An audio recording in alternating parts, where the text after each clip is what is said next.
Hi, I'm Rachel Lancaster, and this is the Magnificent Midlife podcast. This is where we celebrate women in midlife and beyond. We challenge the status quo and bash those negative stereotypes about being an older woman. We're not over the hill at 40, 50, 60. We're just getting started. And the world needs us now more than ever.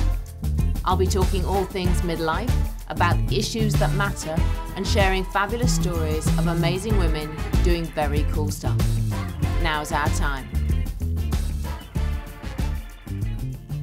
My guest today is Dr Joanna Martin, and she is the founder of One of Many, a women's leadership community which started in the UK and is now global through its online community and trainings.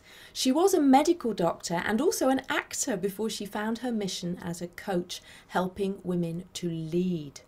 She's certified over 1,700 coaches in behavioural change. Welcome, Jo. It's lovely to have you here. Oh, thank you, Rachel. It's such a pleasure to be here and having a chat with you today.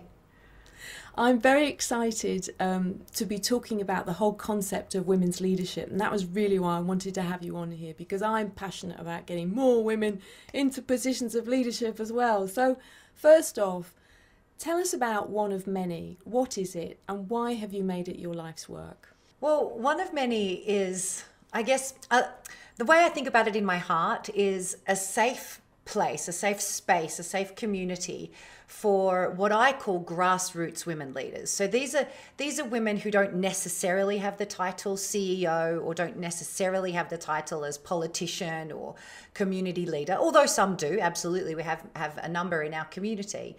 But at some level, they want to impact the world positively, whether that be leading their family, leading in their local community, or leading in an industry type community, or leading an organization, or indeed a nation. They want to make an impact for change and make change for good. And what I noticed for myself and for the women around me, and this was kind of a wake-up moment at about the time that I had my first child, James. So he's now 7. So it was about 7 years ago. I was breastfeeding James, and that quote from the Dalai Lama, which kind of gets bandied about a bit in women's development circles, of the world will be saved by the Western woman, which I think there's an aspect of that which I really resonate with. I don't think he's necessarily talking about Western women, but I think women with access to resources was perhaps what he was pointing towards at that Vancouver Peace Summit. And for me, I realized as I was kind of reflecting on that at the time, that he's not talking about, you know, the Michelle Obamas and the Theresa Mays of the world, although yes, it is them. He's actually talking about us, you know, about me and my sister and my mum and my grandma and my neighbor. And what I realized about most of us back in the early days was we're just tearing around like headless chickens.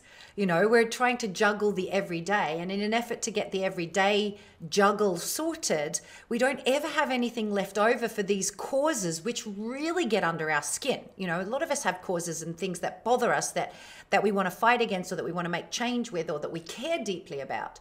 But we've not got much left over by the time we've, you know, wrangled kids if we're parents, or done whatever our job is if it's not resonant for us. You know, there's not always a lot left over. So One of Many kind of was born out of this desire to equip women with the tools to sustainably change their corner of the world, to make that impact and do it in a sustainable manner, which didn't have them burning out and falling over, you know, with exhaustion. And why do women burn out and fall over with exhaustion? Why do we do this to ourselves? Why do we do it to ourselves? I think there's a lot of answers to that question, actually. And I think on the one hand, it's our cultural paradigm. So we all live in a cultural paradigm where, as women, for the longest time, we were, you know, for generations, we have been the caregivers and the housekeepers and the place that keeps the domestic wheels turning. And then, of course, with second wave feminism, we have had the doors to the workforce opened, but we haven't yet caught up, I think, in terms of equity of distribution of the other stuff. So I think still at an energetic level, and I see this a lot in our community, the mental workload of just life and life admin and what we call Family Inc. My friend who's our head of coaching, Annie Stoker, calls Family Inc. It still oftentimes falls to the woman. And then also we're trying to build our careers and make an impact and all of that stuff. So I think there's this cultural paradigm piece of we haven't yet really achieved the kind of partnership with our male counterparts that is critical towards that. Then I think you add to that our own personal paradigm, our own personal set of beliefs and emotions that we grow up with because of our families, what we learn from our own parents, or what we just take to be the truth. And we're not great at setting boundaries. We're not great at saying no for many different reasons. There's lots of different patterns. And I think some of these come down to the archetypes that we generally tend to fall into. Here at One of Many, we talk about 5 women's power types, one of which is the mother. And in our culture and in our society, the mother power type is about the only one that we women are allowed, in inverted commas, that the rest are kind of like, we don't really appreciate them as much. And for that reason, we end up with a lot of women who are doing a lot of mothering and juggling everything else, and it becomes a lot. But once we learn to set our own boundaries, ask for partnership in our own domestic situations, ask for partnership with our employers or our employees even, we can start to break the shackles a little bit. And we've seen some massive shifts inside of the women in our community, which is awesome. I want to get onto the power types in a bit, but first of all, I was very interested to hear you talk about the fact that we're 40 years on from the women's liberation movement, and yet women are more unhappy than they were then. Yes. And it was fascinating to me when I heard you talk about that. And so why is that? What is going on? Again, I think it's a question with a number of answers. But if you look at the research, this research comes out of about 6 independent studies which have been kind of put together in a meta-analysis of millions of people in different countries all around the world, men, women, and different economic status, the works. And it found that women were less happy than men and less happy than we were 40 years ago. And it was irrespective of race, age, whether we were married, single or divorced, how much money we were making, any of that kind of stuff, with the slight exception of African-American women who were slightly happier than 40 years ago, but still less happy than their men. Which when you hear that, it's like, why? And my hypothesis on this, and I guess where One of Many comes from, is born out of this hypothesis and an exploration into it. It is this point that the power base or the energy that it's taken for us to achieve the incredible inroads into equality which we have achieved. We're not there yet, let's not kid ourselves, but what we have achieved, the fight that has taken, the type of energy that it has taken to achieve that is actually not sustainable nor nourishing for us as human beings. It has taken a lot of what I would call warrioress energy, fight energy to get there. And for the overwhelming majority of women, that's not our natural status. Yet we still have to fight for leadership. We still have to fight to make it up the corporate ladder or what have you. And even in entrepreneurialism, there's this mythology I know from a lot of the business leaders that I follow that it's just about putting in the hard work and fighting your way and, you the hustle. It's talk about the freaking hustle all the time. It drives me bonkers. And so I think there's a whole aspect of what it is to be female, to be a woman, which doesn't get expressed. It doesn't get expressed, and this is, and so I believe that all of the opportunity that we have is fabulous, but it's not lighting us up. We've achieved it, but to what end? Because now we're just left with even more to do. even more demands on our time and not able to do those things which are most important. So I think we need to find a new kind of power to be the women that the world is calling of us to be. Because make no mistake, there's a huge demand for more women in leadership, right? In politics and organization, all around. There's a huge demand. Yet when you dig beneath the surface with most women who sit on the precipice of should I step up to that or not, so many opt out because we think that the only way we can do it is more of that fight, more of that push, and burnout. And we just don't want that. I think it's fascinating. I mean, I did exactly that. I opted out at 40. I just thought, I don't want to be on the corporate ladder. It's too much like hard work. I've missed my son's childhood, more or less. Yeah. I stopped work, I went freelance, and I had this vision that I was going to be able to walk him to school. And within a term, of course, he'd reached the age when he didn't want me to walk him to school anymore. I was like, go away, Mom. So I had literally one term. A blissful term of walking my son to school. And that was the end of it. But, so many women do that, and I worked in the City of London, big finance, I was financial PR, it was full on all the time. And I've talked elsewhere on this podcast about how I'm convinced that led me to an early menopause at 41. As soon as I got off the treadmill, my body went, not doing this anymore. We're done. But so many women do that, don't they? And I think it's really interesting because your organisation, you're not specifically focused on women in midlife, but I see a lot of midlife women who are drawn to you. Yes. Do you think that's part of why they are drawn to you? I absolutely do. In fact, it was very funny. The very first year that we launched, the demographic has changed now, but the very first year we launched and we sold our flagship 12-month leadership program called Lead the Change. I think we had 10 women in that first cohort, and all of them were postmenopausal. And there was this moment where we thought, okay, so this is who we're attracting. All right. However,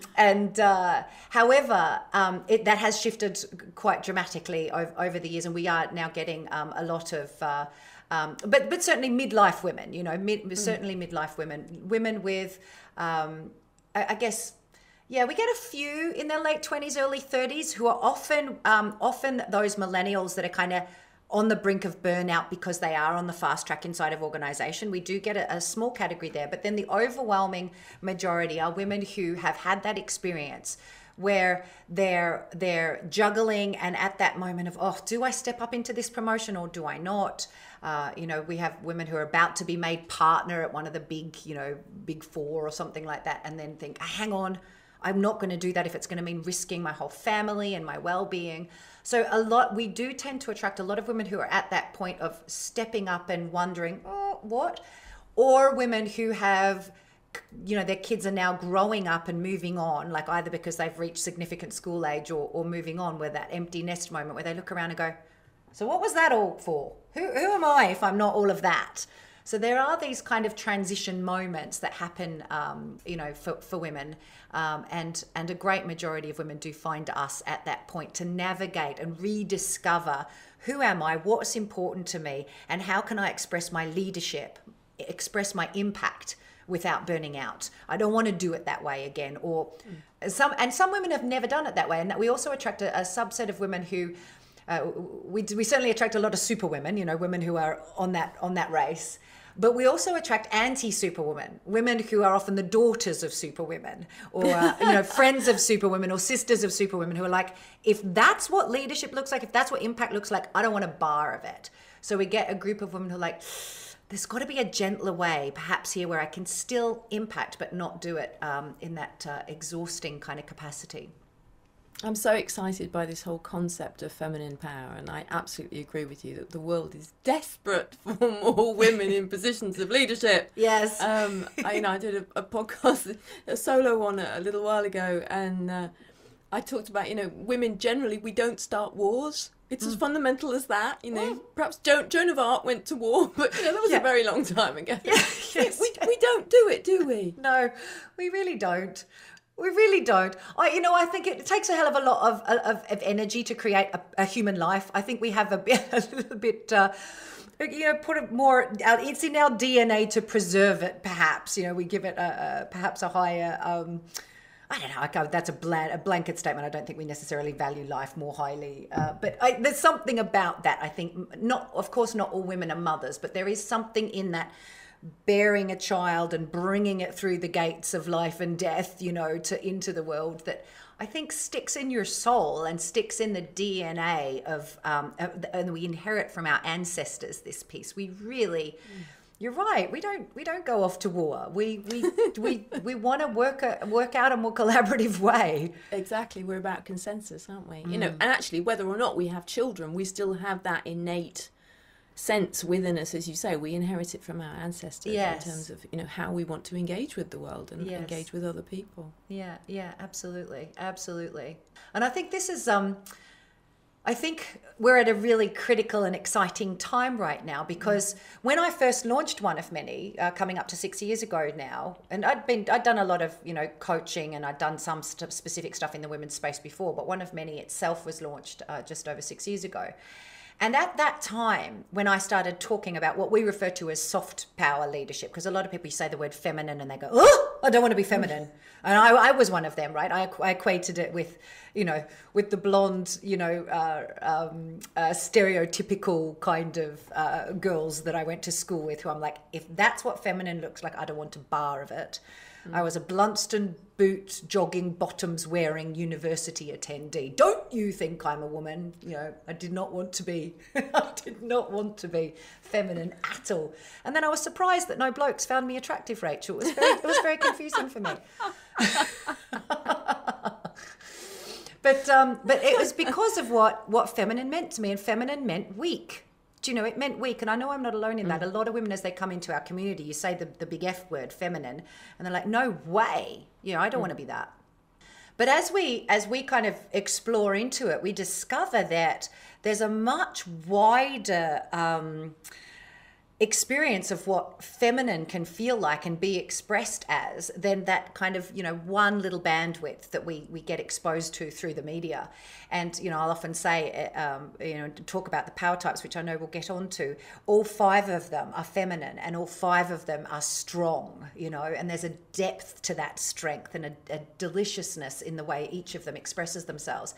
And I think that really helps the women in our community to appreciate that there is a way that they can bring their femininity, their unique and natural advantages as women, to their whole expression of themselves and the impact they want to make in the world, and it not be a tick against them, it not be a mark against them, but it be a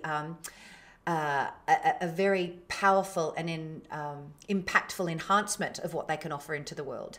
And as I was saying, this is a critical time, because at the beginning we didn't ever see any visible examples of this leadership, this soft power leadership.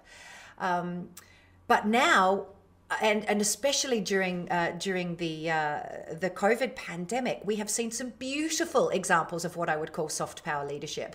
My heroine of the moment is Jacinda Ardern, who's the Prime Minister of New Zealand. I just think she is an exquisite embodiment of what I would call soft power leadership. But she's certainly not alone. A lot of the leaders of the Nordic states and Taiwan and a number of countries, these extraordinary women who are leading powerfully, collaboratively, compassionately, but fiercely as well, with clarity and decisiveness, but perhaps slightly different priorities than in other countries with men at the helm.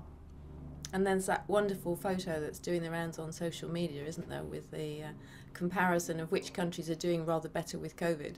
And it's, yes. It's all the ones that are led by women. Yes, Yay! indeed. Yes, indeed. Yes, indeed.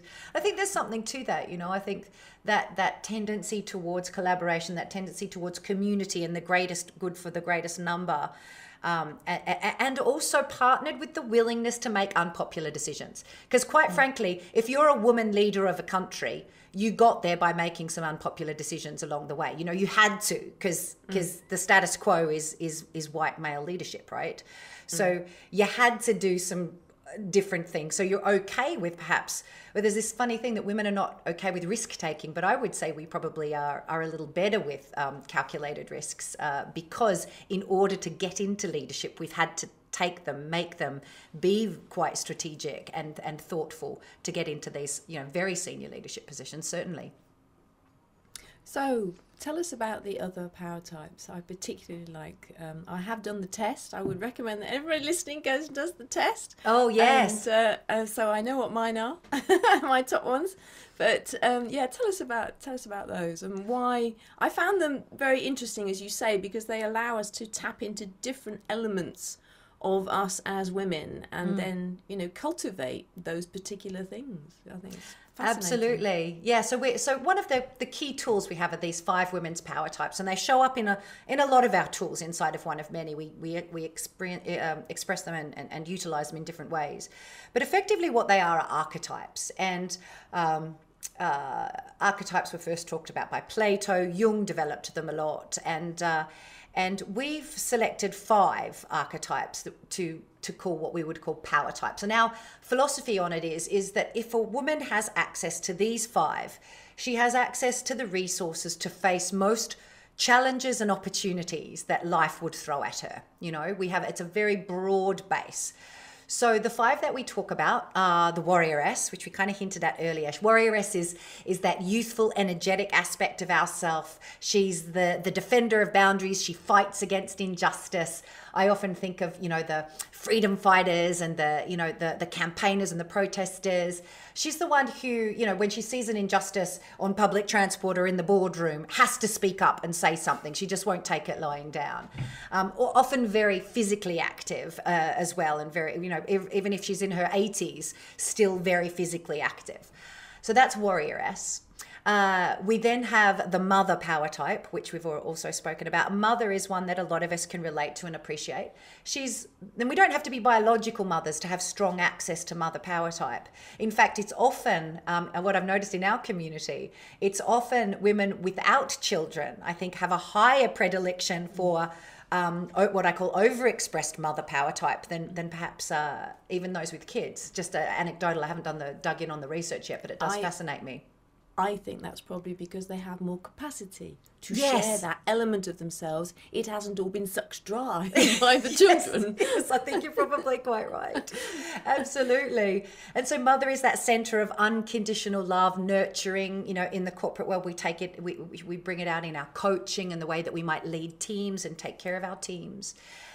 Downside is we can sometimes, keep people on for too long inside organizations, constantly trying to mother them when actually they were never a good fit for the job in the first place, Then we have our lover power type.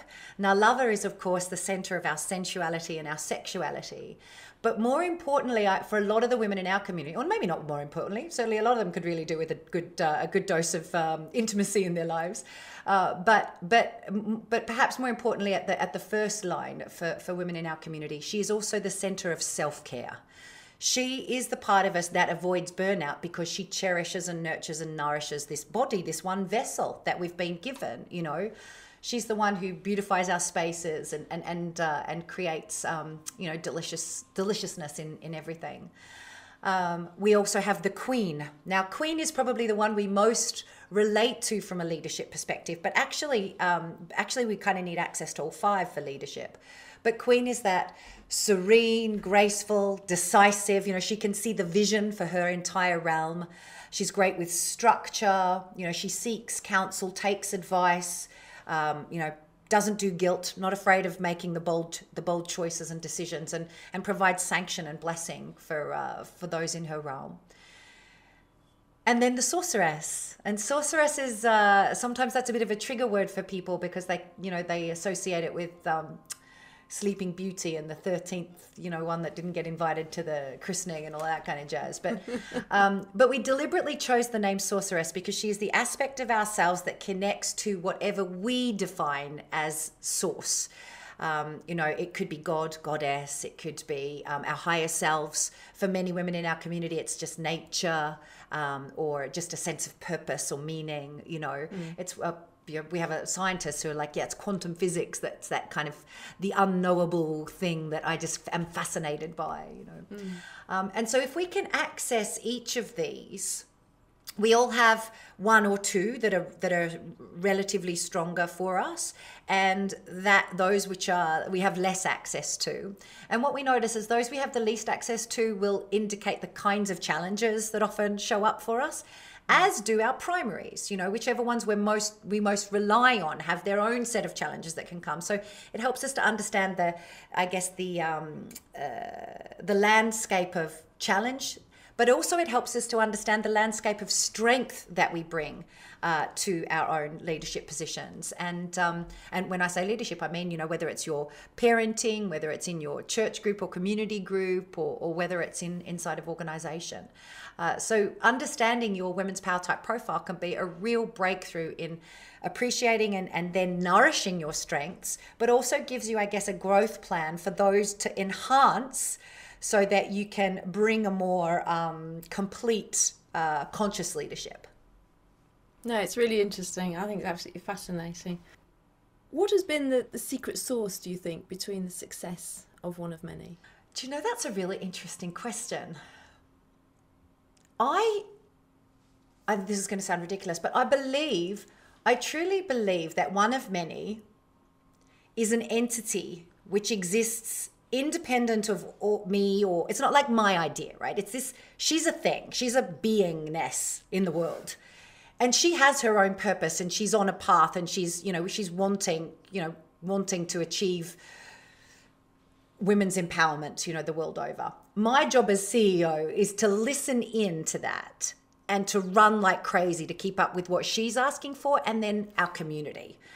And I think because I've always had that slightly, it's right there in the name, right? One of many. I am one of many women who are up for this same vision. You and I, we share a vision. There's a reason we're talking today. It's not mine. It's a shared vision that so many women share.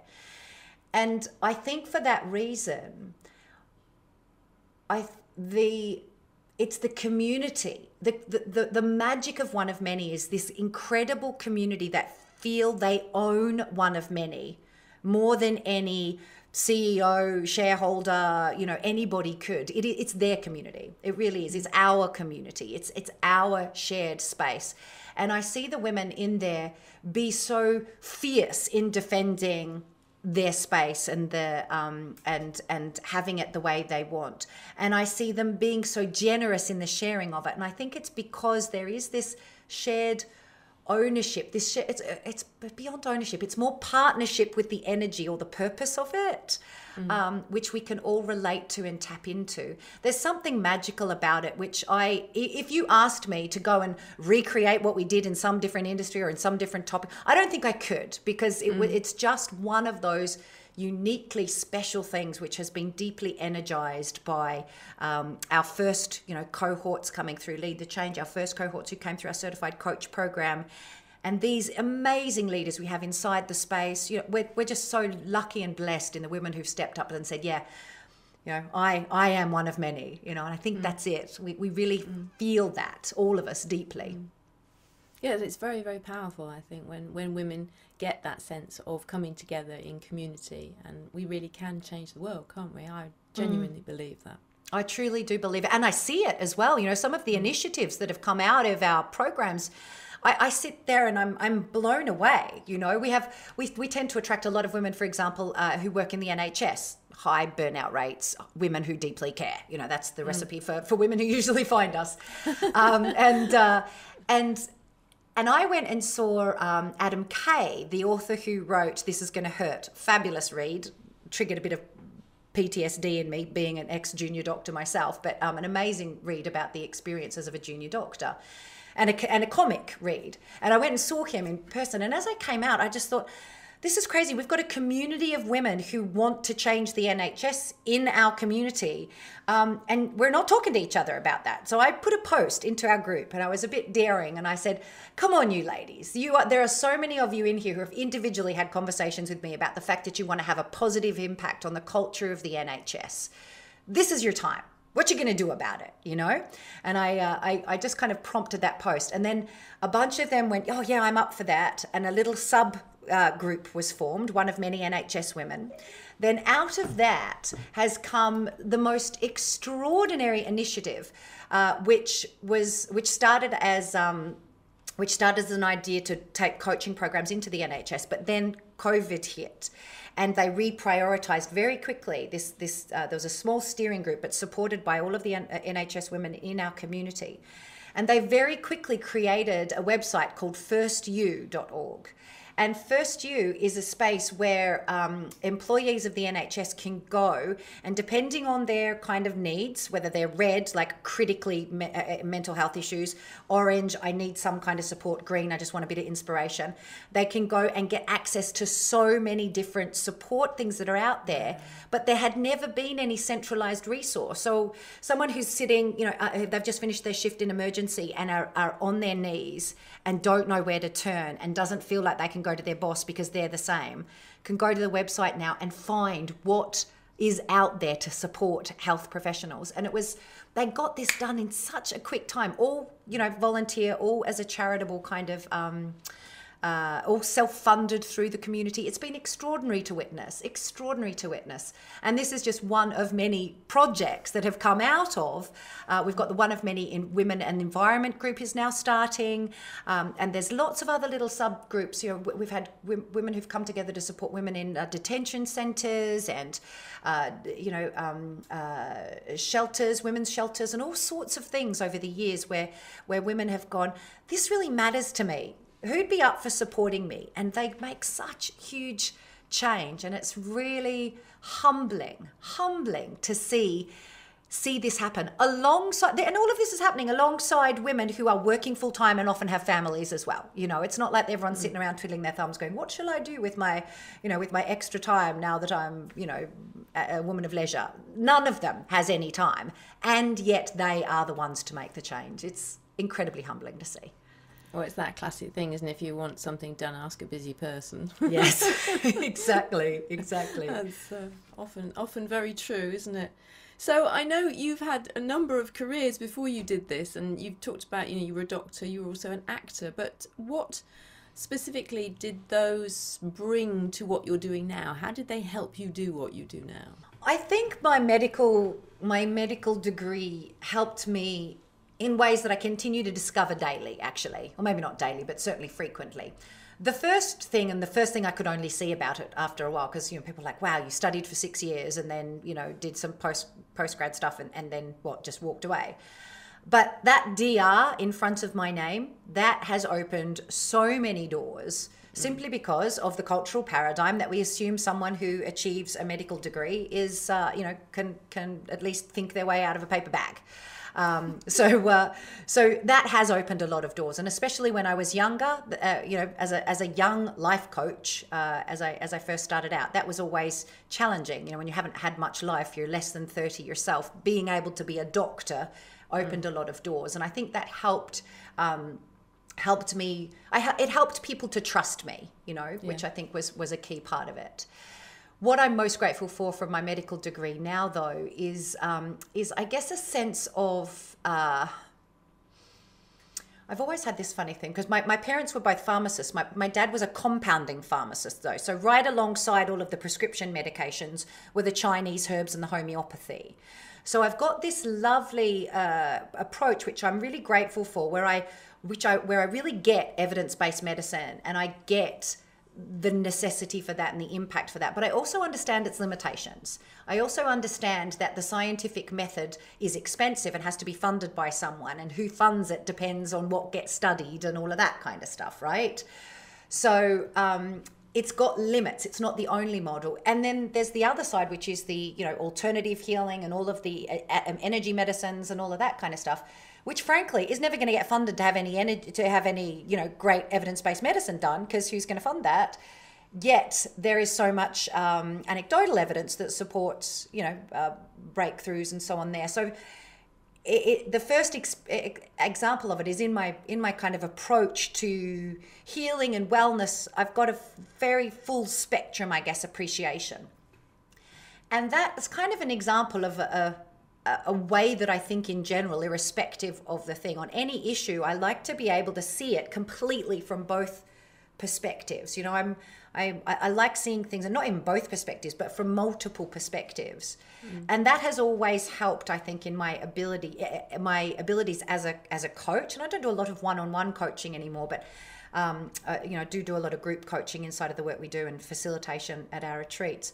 But helping people to see that their one viewpoint, you know, there are multiple approaches and multiple ways you could look at something, which completely changes the meaning that you place on something, and therefore the action that you might take around something. So that, I think that kind of diversity of experience through medicine and its alternatives has kind of shaped that. And then, my foray into acting, I after I finished med school and did my intern year, I realized that I didn't want to. I was a great doctor, but it wasn't my difference to make in the world. There was something more, and I didn't know what it was. But I'd always acted at school alongside. You know, I'd always been interested in theatre. So I had this what if I was a director? It was more directing actually than acting. But that took me off to the Actors Centre in Australia, which unfortunately I missed Hugh Jackman. He was there a few years before me. But that time gave me a lot of resources. And I'll always be grateful to Dean Carey, the head of the school, for the nature of that school, he was always, let's shape the person first. Let's make you a great person. If you can be a great person, you'll be a great actor, because that's what makes you great. So there was a real life coach. That was where I first came across life coaching, was actually through my drama school.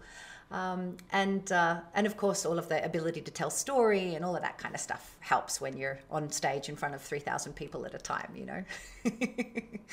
So yeah, I'm really super grateful for the previous careers.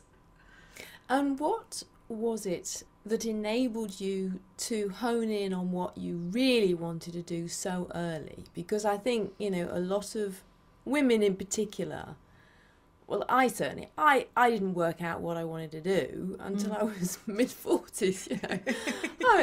I just went off on the track, you know. I didn't stop, as you clearly did. You stopped twice and you went, okay, what do I really want to do? So what was it? Was there anything there that enabled you to do that other women can perhaps use at any stage in life to really identify what it is that will get them out of bed and start jumping around each morning? Yeah, absolutely. I think there is. There's a piece which I think is intrinsic to who I am, which is perhaps not, you know, we're not all like that, but I've always been a thinker. I've always been introspective. I tend to watch what's unfolding and watch how I feel about it. So I've always kind of had that intrigue, which has meant that I've always watched my experience in things going, do I love this? Do I not love this? And that has always mattered to me. But when I was, how old was I? I must have been 20, 21 years old. I picked up a book called The Artist's Way by Julia Cameron. And in reading the first chapter, 2 chapters of that book, it was like she was speaking straight to my soul. And I thought, oh. But more importantly than the book, although I will always credit Julia Cameron for the awesome life that I lead, because she was that starting point, that point that said to me, you can change. You're not stuck. It was her writing that got into my heart and said, you can do this, you can do this. Took a good 2 or 3 years for me to make a dramatic change after that. But it was the habit of morning writing, which I first learnt from her. She calls them the morning pages. 3 pages of stream of consciousness writing first thing in the morning. And I committed to doing that when I was in my 4th year of medicine. And I did that, I won't say 7 days a week, but consistently up until the birth of my first child, which was a good, I don't know, lots and lots of years. James didn't come until I was 36. So what's that? You know, something like 16 years before of writing as my first habit in the morning. It got a little, I've got to admit, it got a little haphazard when the kids came along, and I've become less, maniacal about it being first thing in the morning these days. But when you journal every day, first thing in the morning, for 3 full pages, no matter what's going on in your life, you get to know you and what you love and what you loathe really well. And it shows up where you're tolerating. It shows up where you're not happy. It shows up where you're not turned on by life, you know. And I wrote about my ugly brown curtains in my house for the first 2 years, but it took me 2 years to do anything about those brown frickin' curtains. These days, it only has to show up once or twice where I go, and then I'm in action and doing something about it. But that habit, if there was only one habit that I could recommend to every woman who is wanting to discover what she should be doing with her life or wants to make any change whatsoever, it's start a journaling habit. We recommend the morning writing a la Julia with a few what's the word I'm looking for? Concessions for the fact that we have a lot of mums with young kids, and we, some adjustments on how we share it. But I highly recommend that. And The Artist's Way is a great read. I mean, it's specifically for creativity, but it is a great read to that end. So yeah, journaling, getting a journaling habit, you will discover you if you meet yourself on the page every day. You can't not. I wondered if that might be your answer. I have started doing the morning pages, having heard you talk about the morning pages. And I've almost completed a month, and I'm now reading The Artist's Way, and I'm thinking, why didn't I discover this when I was 20?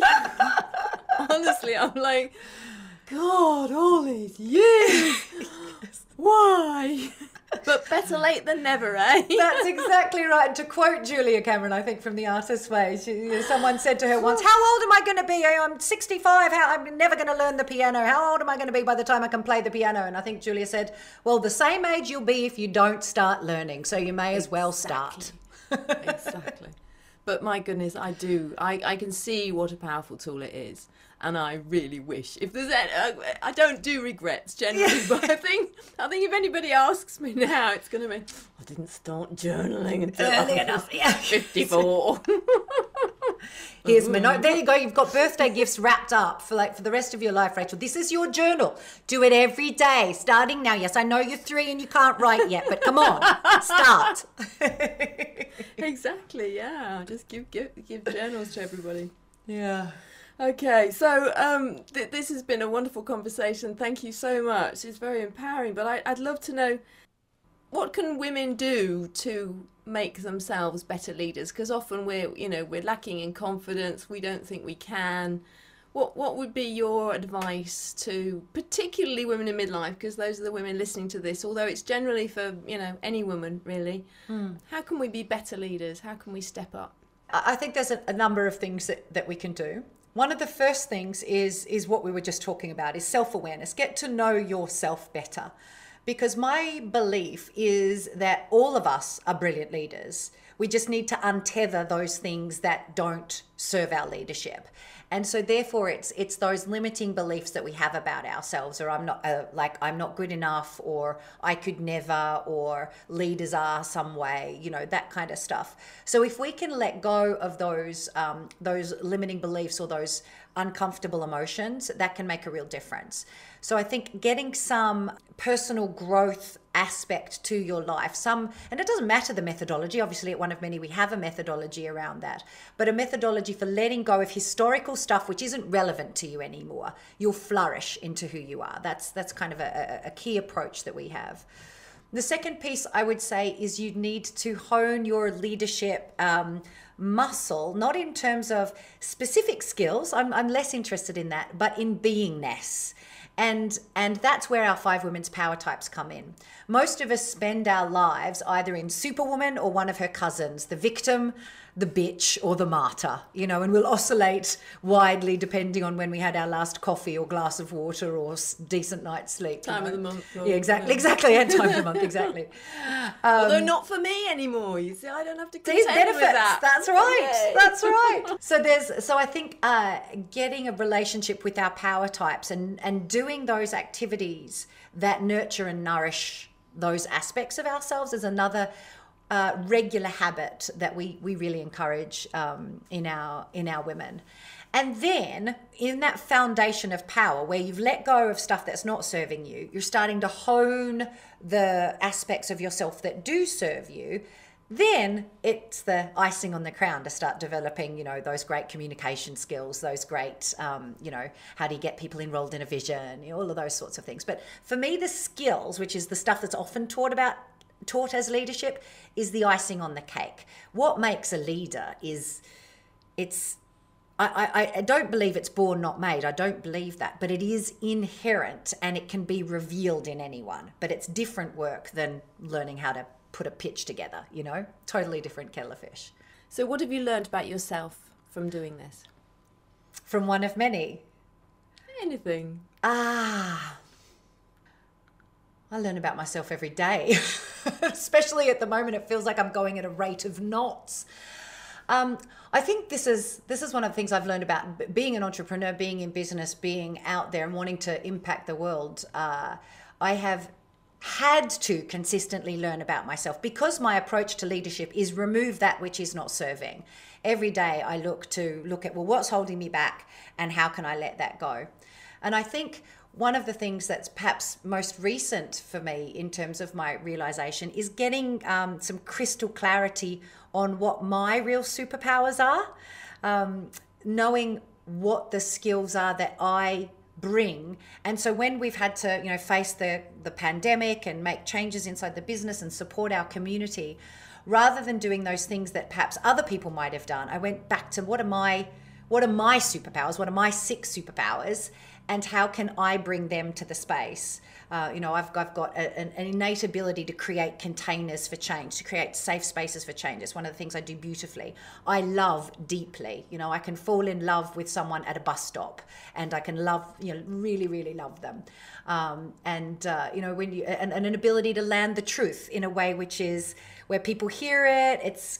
I can land uncomfortable things, but you know, in a kind of playful way, and people hear it. So knowing these sorts of things, it's shaped my approach to how we've responded in the crisis, and all of the key issues that are surfacing afterwards as well. You know, we saw climate change was coming to the fore before coronavirus, but then we've also seen another resurgence of Black Lives Matter and all of and trans lives and everything at the moment. And how we as a community have responded to that, I just keep coming back to, okay, what's our community about? What am I about? What can I hold space for here? And I think that has, knowing what I'm great at and knowing where I'm not so great always helps me to navigate the difficult moments. Because otherwise you can feel like you are failing at managing things when, I mean, no one knows how to manage through a global pandemic. We haven't had to face this since 1918. You know, it's not, let's look that up in the leadership textbook. But the best we can do is go, okay, what do we know? What can I count on in my leadership? And what can I bring to my team? And knowing that they'll support in some way. That's been a critical piece for me, knowing that. Thank you for listening to this episode of the Magnificent Midlife podcast. If you enjoyed it, please subscribe, share it, and leave me a review wherever you're listening. It really helps me get the message out. You can find out more information about this episode in the show notes at magnificentmidlife.com. That's also where you'll find strategies, support, and resources to help make your midlife magnificent. Get clarity on how to make the most of your next chapter. Help me change the world, one magnificent midlife woman at a time.